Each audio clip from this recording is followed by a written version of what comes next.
Let me tell you what really happens on site.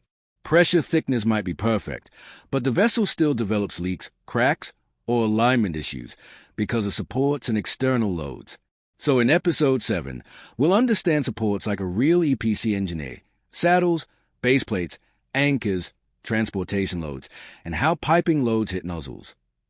Before we continue, a quick note about Design Hub. We manufacture U-stand pressure vessels as per ASME Section VIII Division 1.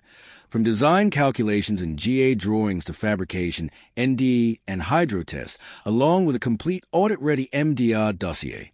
If you have a separator, KO drum, scrubber, filter, or receiver requirement, just share the datasheet and we'll take it end-to-end. For our FQs and manufacturing support, email us at operations@designhubindia.org. In Episode 6, we prove the openings are safe under pressure.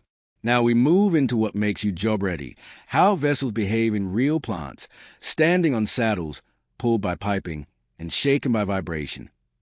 Supports decide how the vessel sits, how it expands, and how loads transfer to foundation.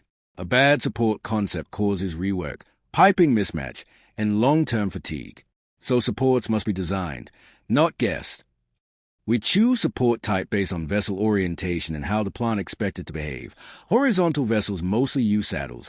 Vertical vessels commonly use skirts.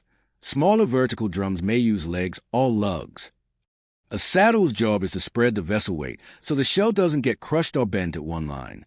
Saddles convert a thin shell into a stable structure by distributing loads into the foundation. For most vessels, hydro test is the heaviest condition. So when you design saddle thickness and anchor bolts, always check hydro test as a governing case. Still with me? Great, because the next point is a number one mistake, placing saddles without thinking about shell bending. If saddles are too close together, the middle sags. Too far apart, the ends sag. Saddle position is chosen to control bending and local shell stress. In real projects, we follow proven saddle placement practices and confirm with checks. As temperature changes, the vessel expands. If both saddles are fixed, the shell and piping see large thermal stresses. That's why one saddle is fixed and the other is sliding. This is classic EPC best practice. The saddle region is already a high-stress area due to local bending. If you place a nozzle there, you superimpose two stress concentrators. Design review comments often come from ignoring this. The saddle region is already a high-stress area due to local bending. If you place a nozzle there, you superimpose two stress concentrators. Design review comments often come from ignoring this.